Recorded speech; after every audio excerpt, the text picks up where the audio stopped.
Assalamualaikum warahmatullahi wabarakatuh. Perkenalkan, kami dari kelompok 2 akan membawakan presentasi mengenai profesi dan profesionalisme. Kami yang beranggotakan Fani Himatul Amalia, NPM 1910104136, Erika Novarisa P 1910104137, dan Uswatun Hasanah 1910104139. Profesi adalah kelompok lapangan pekerjaan yang khusus melaksanakan kegiatan yang memerlukan keterampilan dan keahlian tinggi guna memenuhi kebutuhan yang rumit dari manusia, yang hanya dapat dicapai melalui penguasaan pengetahuan yang berhubungan dengan sifat manusia, kecenderungan sejarah dan lingkungan hidupnya, serta diikat dengan suatu disiplin etika yang dikembangkan dan diterapkan oleh para pelaku profesi tersebut. Untuk menjadikan seseorang sebagai profesional dalam pekerjaannya, seseorang membutuhkan beberapa persyaratan berikut. 1. Telah melaksanakan pelatihan ekstensif sebelum memasuki profesi. Profesi memerlukan tingkat kecakapan tertentu agar kualitas pekerjaan yang dijalankan tetap terjaga. Untuk itu, mereka yang telah lulus sarjana harus mengikuti pendidikan profesi dan menempuh ujian. Yang kedua, terampil dan terlatih. Terampil dan terlatih ini berguna dalam memberikan jasa yang penting kepada masyarakat atau umum daripada untuk kepentingan diri sendiri. Yang ketiga, memiliki komponen intelektual signifikan. Komponen intelektual signifikan merupakan karakteristik profesional yang bergerak dalam memberikan nasihat dan bantuan menyangkut bidang keahliannya, yang rata-rata tidak diketahui atau dipahami oleh orang awam. 4. Bersertifikat atau berlisensi. Persyaratan ini lazim pada banyak profesi seperti dokter yang diwajibkan memiliki sertifikat praktik sebelum diizinkan berpraktik. 5. Terikat atau tergabung dalam sebuah organisasi. Organisasi profesi berperan penting dalam memajukan profesi yang meningkatkan kesejahteraan anggotanya. Peningkatan kesejahteraan anggota bermakna organisasi profesi terlibat dalam pengamanan kepentingan ekonomis anggotanya. 6. Bertindak otonom. Profesional harus bertindak otonom dalam menyediakan jasanya. Pada berbagai profesi, seseorang harus memiliki sertifikat yang sah sebelum mulai bekerja, sehingga mencoba bekerja tanpa profesionalisme atau menjadi profesional bagi diri sendiri dapat menyebabkan ketidakberhasilan bagi karir atau pekerjaannya. Selanjutnya yaitu kode etik. Kode etik adalah sistem norma, nilai, dan aturan profesional tertulis yang secara tegas menyatakan hal-hal yang benar dan baik serta hal-hal yang tidak benar dan tidak baik bagi profesional. Kode etik ini berfungsi sebagai penyeimbang dari sisi negatif yang dapat muncul dari pelaksanaan sebuah profesi tertentu, sehingga kode etik mampu menunjukkan arahan moral bagi pelaksanaan profesi dan menjamin moral profesi tersebut. Karena bergerak dalam wilayah pemikiran etis dari suatu profesi tertentu, maka kode etik profesi merupakan produk dari etika terapan yang memiliki refleksi etis serta mengandung sanksi-sanksi yang akan dikenakan kepada pelanggar kode etik bersangkutan. Dengan demikian, kode etik ini bertujuan untuk mengingatkan kaum profesional agar selalu berupaya memberikan layanan sebaik-baiknya kepada pemakai atau kliennya. Secara umum, kode etik mengarahkan para pelaku profesi untuk memiliki karakter dasar profesional berikut. 1. Bertanggung jawab. Karakter ini harus dimiliki oleh kaum profesional. 2. Bersikap adil. Karakter ini menuntut kaum profesional untuk tidak merugikan hak dan kepentingan, terutama konsumen atau pelanggan yang berhubungan langsung dengan profesi dijalankannya. 3. Bersikap objektif dan independen. Objektif bermakna sesuai tujuan, sesuai sasaran, tidak berat sebelah, dan selalu didasarkan kepada fakta atau bukti yang mendukung. 4. Berintegritas moral. Seseorang dinyatakan profesional apabila orang tersebut memiliki integritas pribadi atau moral yang tinggi. 5. Kompeten. Seseorang yang kompeten adalah seseorang yang mampu bekerja dengan hasil yang berkualitas terbaik. Elemen kode etik dan kompetensi profesional. 1. Melindungi kepentingan pelanggan. Terjaminnya kelangsungan pelayanan dan aliran informasi sesuai dengan tuntutan kerja.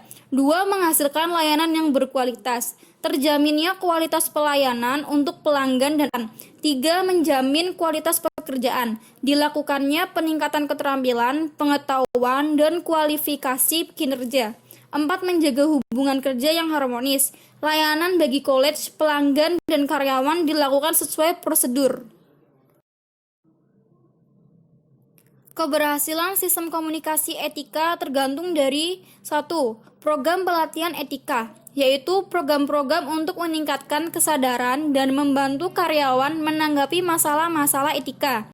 2. Proses penetapan disiplin, yaitu penentuan tindak etika terjadi perilaku tidak etis yang dilakukan oleh anggota entitas atau karyawan. Prinsip etika profesi angkutan Indonesia. Yang pertama, tanggung jawab terhadap profesi.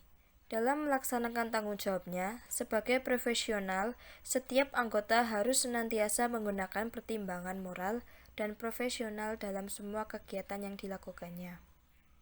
Yang kedua, kepentingan publik. Setiap anggota berkewajiban untuk senantiasa bertindak dalam kerangka pelayanan kepada publik, menghormati kepercayaan publik, dan menunjukkan komitmen atas profesionalisme. Yang ketiga, integritas. Untuk memelihara dan meningkatkan kepercayaan publik, setiap anggota harus memenuhi tanggung jawab profesionalisme dengan integritas setinggi mungkin. Yang keempat, objektivitas. Setiap anggota harus menjaga objektivitasnya dan bebas dari benturan kepentingan dalam pemenuhan kewajiban profesionalnya. Yang kelima, kompetensi dan kehati-hatian profesional. Setiap anggota harus melaksanakan jasa profesionalnya dengan kehati-hatian, kompetensi dan ketekunan serta mempunyai kewajiban untuk mempertahankan pengetahuan dan keterampilan profesional pada tingkat yang diperlukan untuk memastikan bahwa klien atau pemberi kerjaan memperoleh manfaat dari jasa profesional yang kompeten berdasarkan perkembangan praktik, legislasi, dan teknik yang paling mutakhir. Yang keenam, kerahasiaan. Setiap anggota harus menghormati kerahasiaan informasi yang diperoleh selama melakukan jasa profesional dan tidak boleh memakai atau mengungkapkan informasi tersebut tanpa persetujuan, kecuali bila ada hak atau kewajiban profesional atau hukum untuk mengungkapkannya. Yang ketujuh, perilaku profesional. Setiap anggota harus berperilaku yang konsisten dengan reputasi profesi yang baik dan menjauhi tindakan yang dapat mendiskreditkan profesi.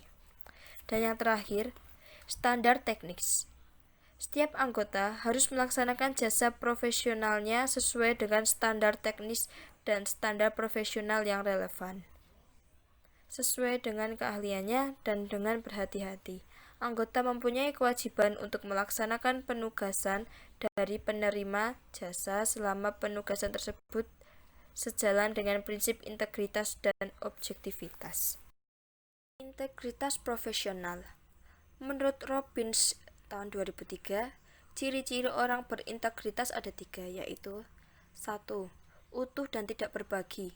Artinya, seorang profesional memerlukan kesatuan dan keseimbangan antara pengetahuan, keterampilan, dan perilaku etis.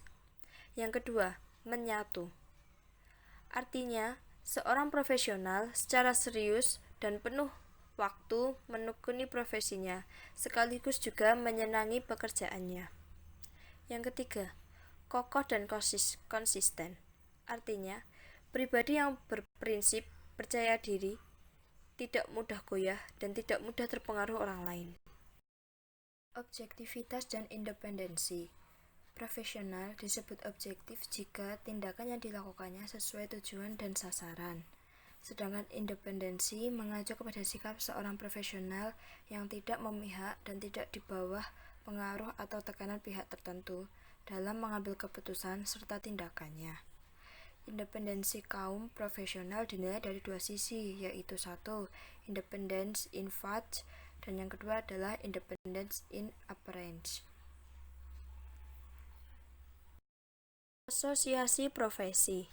Asosiasi profesi berhak menerapkan standar pelatihan dan etika pada profesionalnya guna melindungi kepentingan masyarakat luas, dengan menetapkan suatu sertifikasi profesional sebagai tanda bahwa seseorang telah memiliki kualifikasi tinggi pada bidang tertentu. Presentasi yang dapat kelompok kami sampaikan.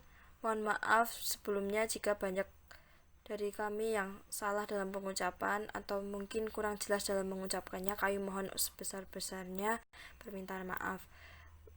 Kami tutup. Wassalamualaikum warahmatullahi wabarakatuh.